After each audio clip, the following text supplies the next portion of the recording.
Baik, saya Abdul. Assalamualaikum warahmatullahi wabarakatuh. Selamat pagi Bapak Ibu sekalian. Terima kasih atas kehadirannya hari ini ya. Undangan dari saya selaku calon guru pemberat.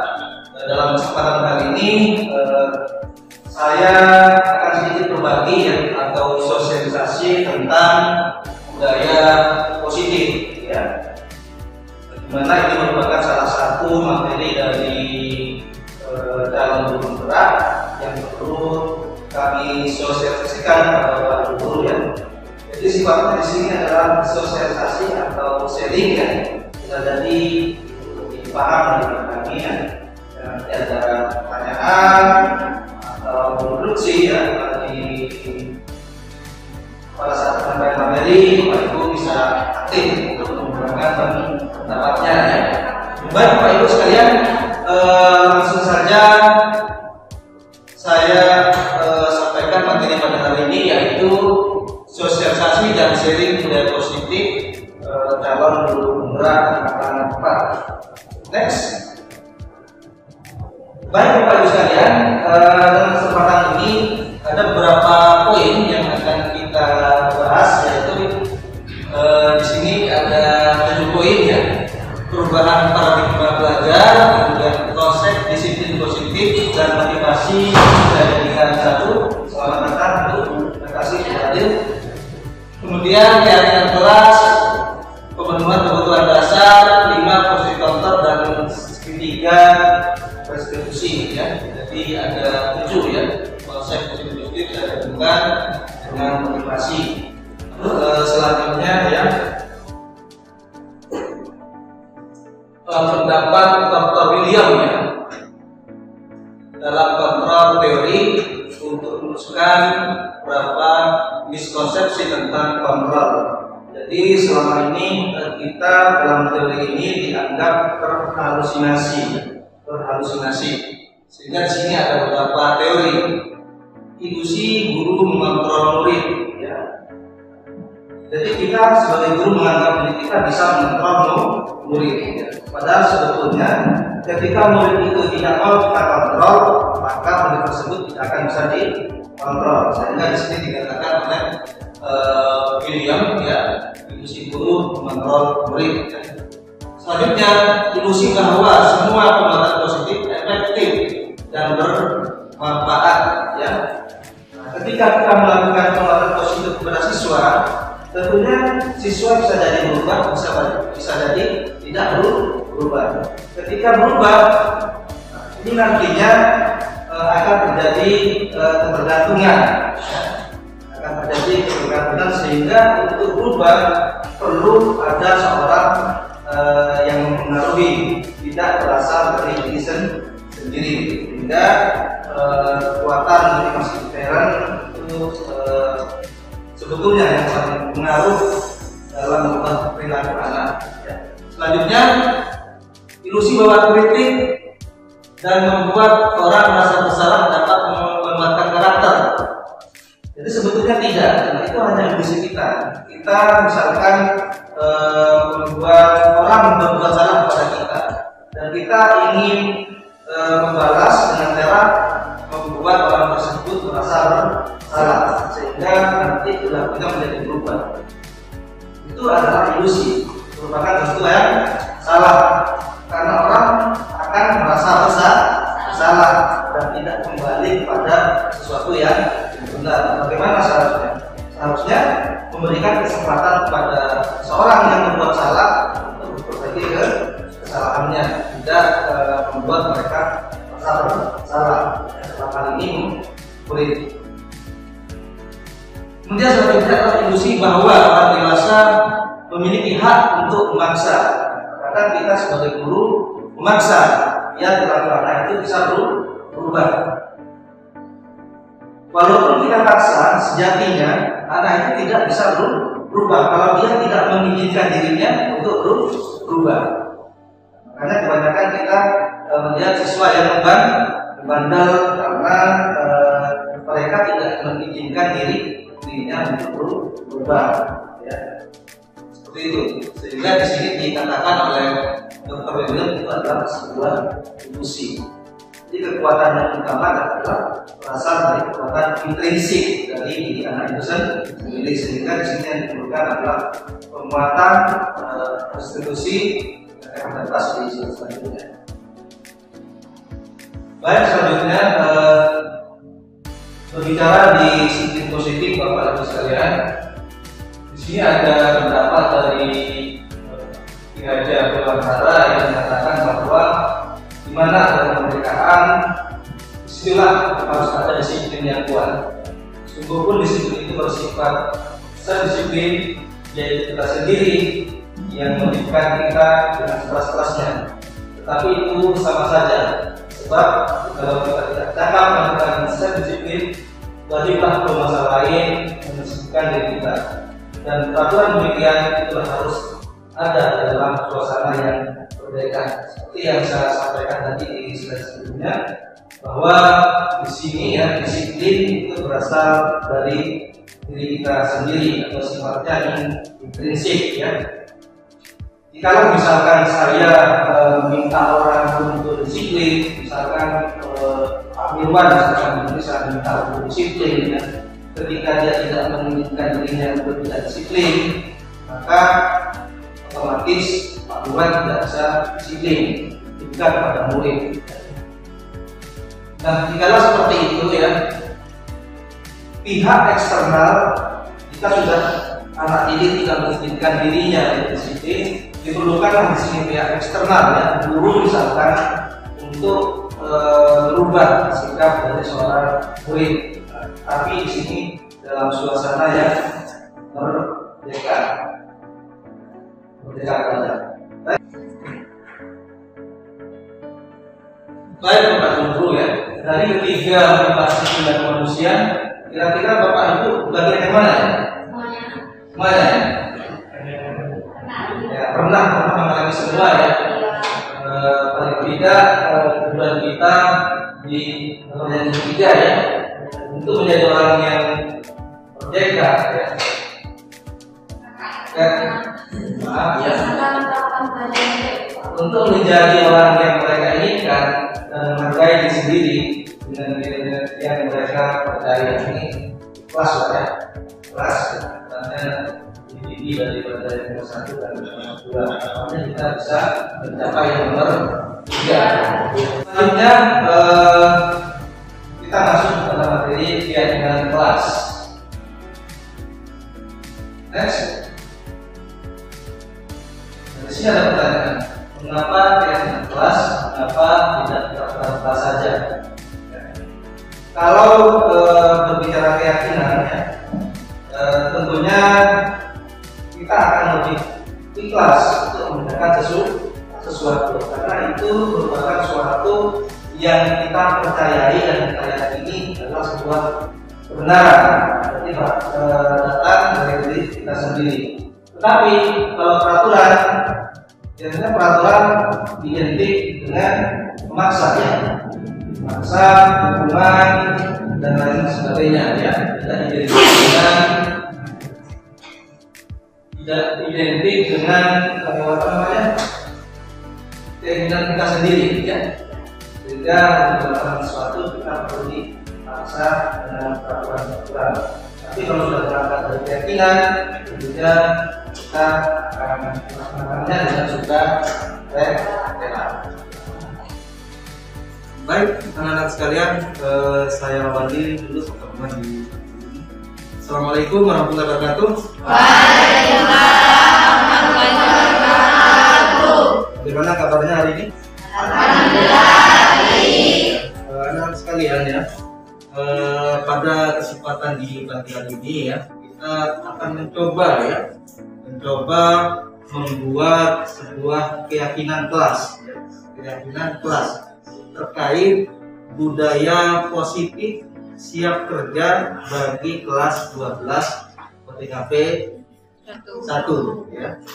Karena kebanyakan ya di antara kalian ya itu pesimis ya, tidak yakin, tidak siap untuk kerja setelah lulus ya. Jadi Pak Safi ingin bahwa perilaku ya siap kerja itu setelah lulus itu merupakan suatu budaya terbentuk suatu budaya yang positif siap kerja.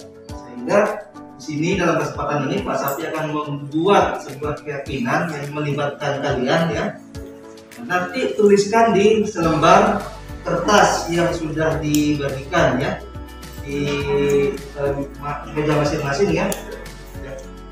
Kenapa bukan peraturan ya? Karena peraturan itu kan identik dengan suatu paksaan ya, identik dengan suatu paksaan dan tentunya konsekuensinya adalah hukuman. Pada sekarang ini kita akan membuat keyakinan sehingga dengan keyakinan itu kita bisa melaksanakannya dengan penuh hati ya, dengan penuh kesadaran. Sekalian silahkan tuliskan budaya siap kerja ya, di selembar kertas yang sudah ada di meja masing-masing ya, yang nantinya akan ditempel di depan. Silahkan saya beri waktu 5 menit cukup ya. Silahkan saya beri waktu 5 menit. Tuliskan. Silahkan.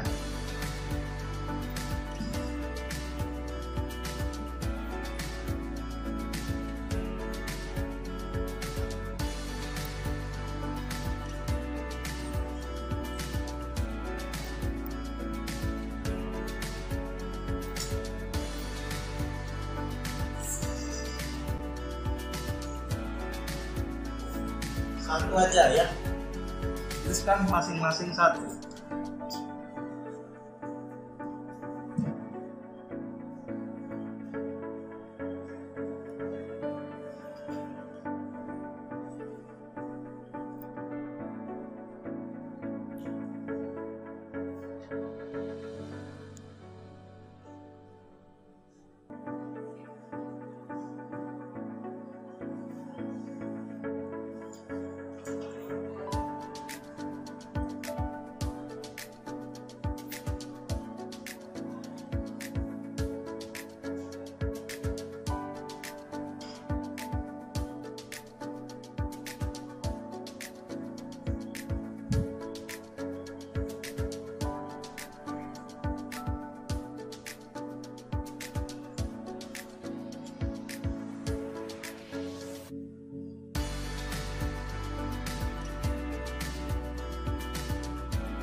Oke, anak-anak sekalian ya, saya kira kalian sudah membuat keyakinan kelas tentang budaya siap kerja ya, itu kelas 12 ya.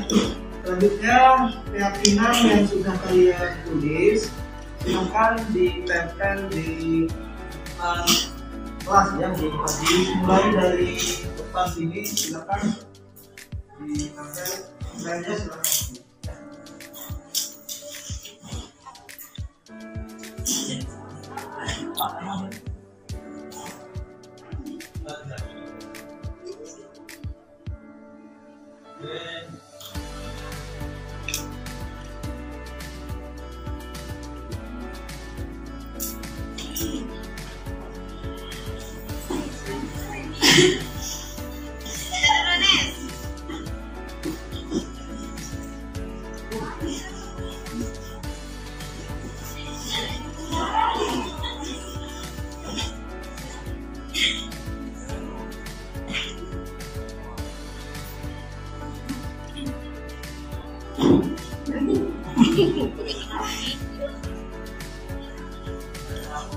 Selanjutnya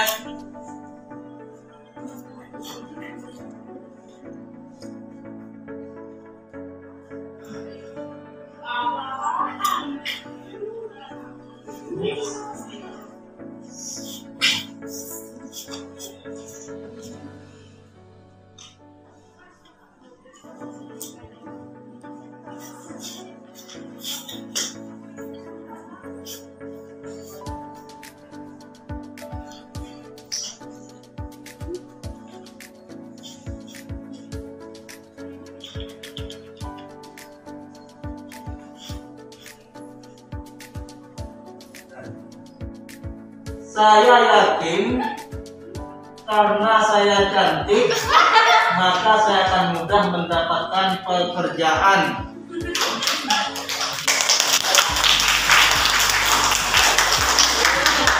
Baca ya, keyakinan yang kita buat ya.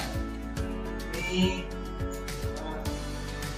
siap secara fisik dan mental untuk terjun ke dunia kerja.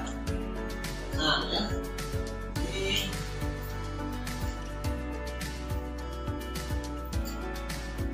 kemampuan yang saya miliki, saya yakin dengan kemampuan yang saya miliki, sehingga saya yakin akan mendapatkan pekerjaan.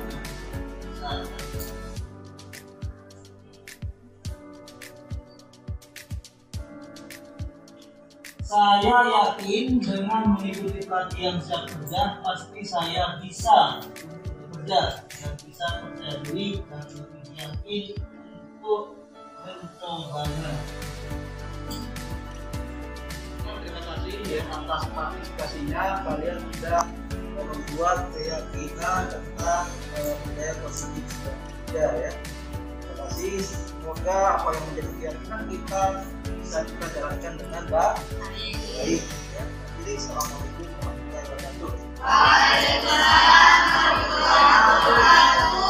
Adanya penerapan budaya positif siap kerja yang diterapkan oleh Pak Syafi'i membuat saya termotivasi untuk terjun di dunia kerja. Dengan adanya penerapan positif siap kerja yang diterapkan oleh Bapak Ahmad Syafi'i membuat saya termotivasi untuk terjun langsung ke dalam dunia kerja.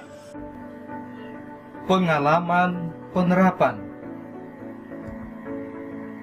Pada bagian ini, saya mencoba membagikan implementasi yang sudah saya lakukan, di mana penjelasan pada bagian ini dilengkapi dengan respon murid, refleksi CGP, dan rencana perbaikan untuk implementasi ke depan. Berikut pengalaman penerapan. Perasaan selama melakukan aksi nyata. Adapun perasaan saya selama melakukan aksi nyata. Yang pertama, antusias. Dengan melihat semangat anak-anak dalam mengikuti kegiatan, saya merasa sangat antusias berupaya memberikan yang terbaik bagi siswa. Yang kedua, saya merasa tertantang melihat permasalahan siswa dalam mencari kerja yang sangat sulit. Saya menjadi tertantang untuk memberikan atau bisa memberikan solusi pada siswa. Yang ketiga, saya puas.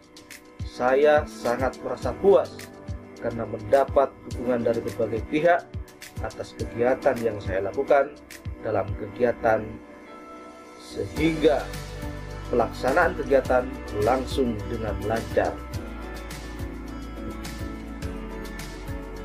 Ide atau gagasan yang muncul sepanjang proses. Adapun ide atau gagasan yang muncul sepanjang proses, yaitu diantaranya kegiatan serupa perlu dilaksanakan secara berkala atau secara periode tertentu. Yang kedua, perlu adanya kerjasama dengan pemateri eksternal yang relevan dengan kegiatan. Yang ketiga, memaksimalkan media sebagai penunjang kegiatan seperti laptop, media, Meet, dan lain sebagainya. Yang keempat, kegiatan bisa dilakukan dalam lingkup yang lebih besar, bukan hanya di SMK sekolah saya, tapi juga di SMK sekolah yang lain.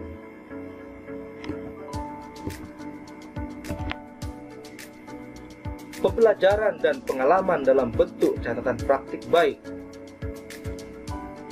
Ada beberapa pembelajaran dan pengalaman dalam bentuk catatan praktik baik. Di antaranya, tersedianya web BKK bisa mengoptimalkan kinerja BKK dalam memberikan pelayanan kepada siswa.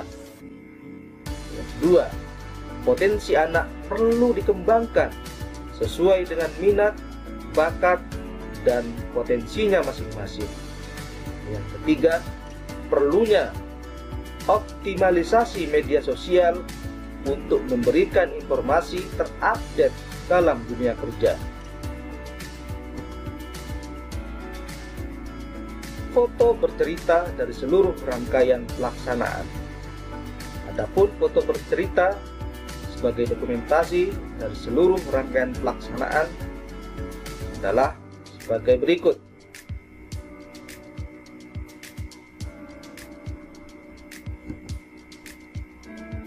Refleksi. Adapun refleksi saya dalam kegiatan aksi nyata yaitu budaya positif dilaksanakan secara kombinasi daring dan luring sesuai dengan kondisi saat ini. Kemudian yang kedua, setelah mengikuti kegiatan, saya dan siswa merasa lebih siap untuk terjun langsung dalam dunia kerja. Selanjutnya, setelah mengikuti kegiatan, siswa bisa langsung mempersiapkan diri dengan mengikuti pelatihan kerja. Testimoni. Adapun testimoni dari kegiatan aksi nyata yang saya lakukan, yaitu testimoni dari murid dan guru di SMK Negeri 1 Traksan.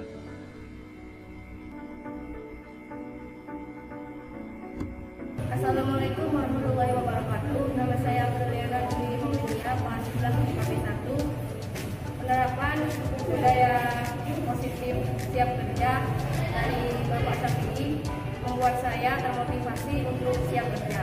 Terima kasih. Penerapan budaya positif siap kerja yang diterapkan oleh Bapak Syafi'i membuat peserta didik termotivasi untuk terjun langsung ke dunia kerja. Mantap.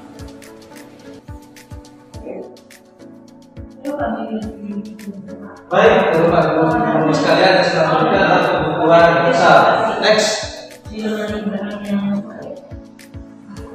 sini kita berbicara tentang kebutuhan dasar manusia. Seluruh tindakan manusia memiliki tujuan tertentu. Semua yang kita lakukan adalah usaha terbaik kita untuk mendapatkan apa yang kita inginkan. Ketika kita mendapatkan apa yang kita inginkan, sebetulnya saat itu kita sedang memenuhi satu atau lebih dari satu kebutuhan dasar kita, yaitu kebutuhan untuk bertahan hidup.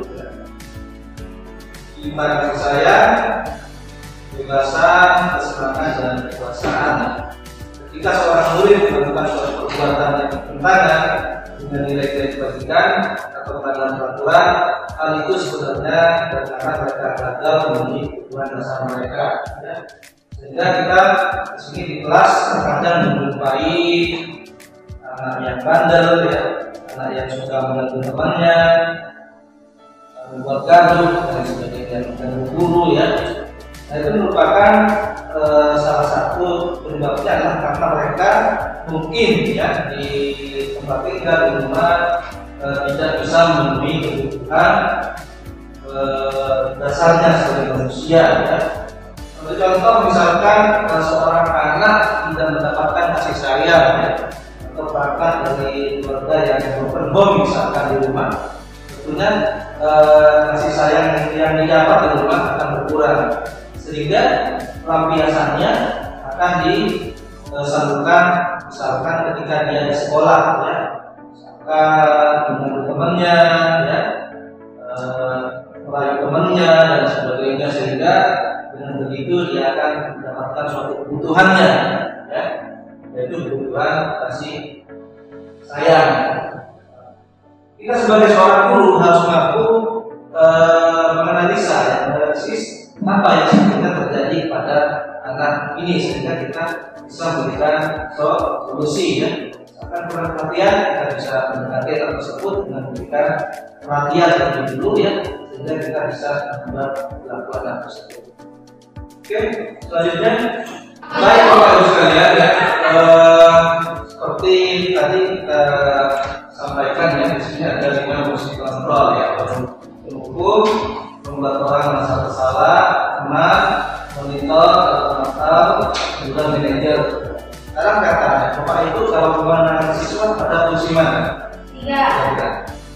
ketiga teman, lumayan lah. Pertama nomor 4 manajer, biasa. Oh betul, boleh kak?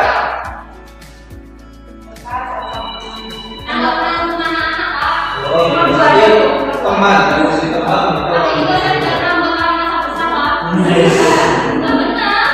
luar biasa berarti. Kalau baik, luar biasa. Teman.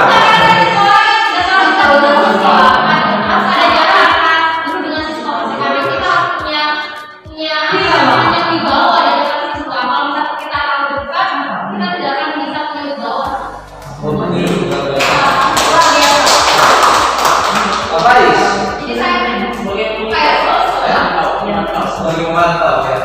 Baik, next.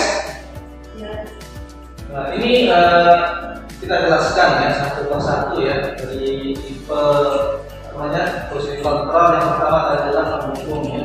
Orang penghukum bisa menggunakan hukuman fisik maupun verbal. Nah, guru seperti ini senantiasa apa ya? Percaya ada satu cara agar benar-benar bisa berhasil, yaitu cara dia. Ini kalau dari ilmu kepemimpinan ini sifatnya otoriter ya, memaksakan, kemudian kalau tidak dilaksanakan siswa mendapatkan hukuman. Bapak Ibu, posisi kontrol yang ketiga adalah di sini sebagai teman ya. Guru pada posisi ini tidak akan menyakiti murid, namun akan berupaya mengatur murid melalui persuasi ya atau pendekatan. Saya dulu ketika sebelum mengajar sebelum di TJB itu sebetulnya saya pada posisi nomor 2. Apa tadi? Kedua siswa merasa bersalah, misalkan siswa tidak mengajar nih, tidak mengerjakan tugas. Mohon maaf Pak, saya tidak mengerjakan tugas. Oh enggak, itu bukan salah kamu, Pak Sapi, yang salah ngasih tugas kamu gitu. Jadi kan buat mereka merasa bersalah dia bukan kamu yang salah, Pak Sapi yang salah ngasih tugas pada kamu. Jadi mereka tambah bingung. Itu sebetulnya tidak boleh. Kemudian kembali ke poin yang ketiga ya, teman. Di sini seperti apa harapannya ya kalau kita praktekkan? Ayo bantulah demi bapaknya ya. Ayo bantu demi bapak. Itu yang sebenarnya informasinya ya. Ayo, ingat tidak bantuan bapak selama ini? Ya sudah, kali ini tidak apa-apa. Nanti ibu bantu bereskan ya, sehingga siswa itu bisa mengandalkan gurunya ya. Ya, jadi ini nanti ada yang bela saya misalkan ya, sehingga berbuat salah atau memperbaikinya tergantung pada kita di guru sebagai teman. Restitusi. Nah, apa restitusi itu? Next. Di sini dikatakan restitusi adalah proses menciptakan kondisi bagi murid untuk memperbaiki kesalahan mereka sehingga mereka bisa kembali pada kelompok mereka dengan karakter yang lebih kuat. Di sini diperlukan restitusi ya ketika anak mengalami masalah atau melanggar suatu peraturan, kita perlu melakukan restitusi ya, bukan dengan cara yang tadi, misalkan membuat anak merasa bersalah ya, tapi anak di sini harus dikuatkan harga dirinya ya, di guru harus memberikan kesempatan kepada siswa untuk memperbaiki dirinya ya, jangan membuat salah, hukum dan sebagainya. Sehingga ketika anak diberikan kesempatan untuk memperbaiki dirinya, dia akan kembali pada kelasnya ya, tidak merasa dikucilkan dan sebagainya, bahkan dia akan kembali lebih kuat, lebih baik ya, ketika bergabung dengan kelompoknya dan kelasnya di kelas. Ini terakhir ya, ciri-ciri restitusi Bapak Ibu sekalian di sini ya. Saya katakan ya bagaimana apa saja ciri-ciri restitusi ya. Restitusi bukan untuk menebus kesalahan, namun untuk belajar dari kesalahan. Restitusi memperbaiki hubungan. Restitusi adalah tawaran, pemaksaan. Restitusi menuntun untuk melihat ke dalam diri ya. Restitusi menjadi kebutuhan dasar yang mendasari tindakan. Dan restitusi adalah cara yang paling baik. Restitusi fokus pada karakter bukan tindakan. Restitusi menguatkan. Restitusi fokus pada solusi. Restitusi membuatkan murid yang berbuat salah pada pokoknya ya, seperti sudah saya sampaikan di awal ya. Pada aksi nyata kemarin ya, saya mendapat curhat ya dari seorang guru ya. Guru ketika dia mengajar itu ada seorang siswa yang ramai ya, bergaduh di kelas. Di sini saya menerapkan segitiga restitusi ya. Artinya memberikan penanganan sesuai dengan tahap-tahap yang disampaikan tadi di slide sebelumnya ya. Sehingga harapannya di sini anak-anak berubah menjadi lebih baik ya. Mungkin dari apa yang saya sampaikan, mari kita berdiskusi Bapak Ibu ya, barangkali ada ditanyakan. Saya persilakan.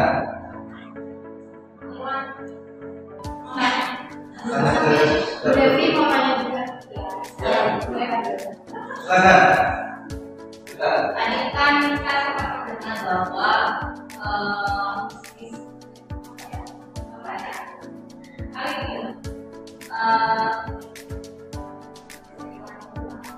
Ya, silakan Devi. Ternyata bahas 50-an dasar manusia. Ya. Sudah berapa tadi? Mahasiswa pasti ya. Saya itu kelima-limanya ada satu yang kurang kebutuhan tersebut. Lalu bagaimana guru cara mengetahui sebenarnya siswa itu kurangnya di mana? Sementara guru itu menilainya keren gitu. Jadi siswa itu nggak cuma satu kebutuhan yang kurang, tapi banyak.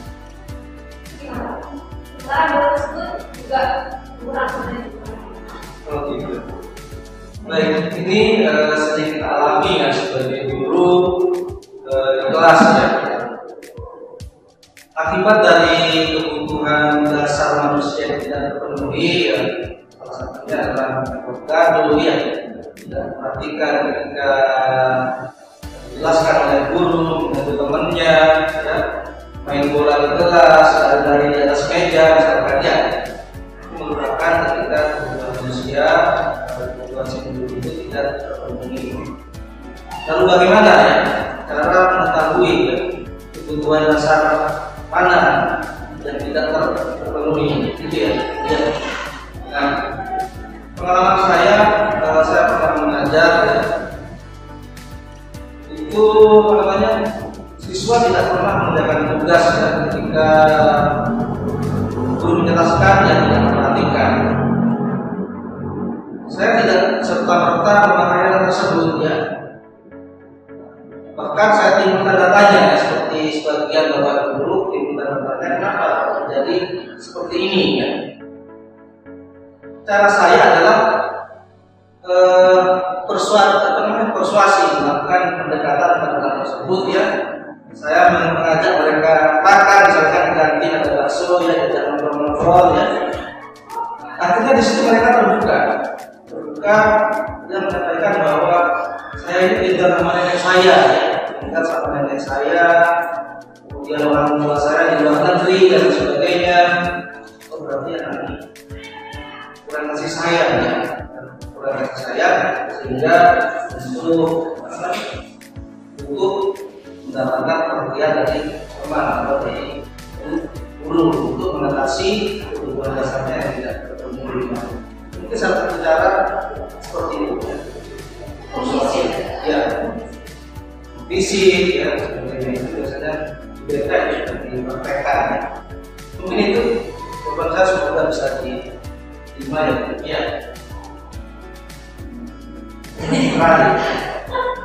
Baik Bapak Ibu sekalian, itu tadi presentasi ya, atau presentasi budaya positif dan aksi nyata dalam guru penggerak. Mudah-mudahan dari apa yang kita sampaikan yang kita pelajari bisa merubah bagaimana cara kita menangani anak kita di sekolah. Baik, kurang lebihnya saya mohon maaf. Saat ini assalamualaikum warahmatullahi wabarakatuh. Terima kasih.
Thank you.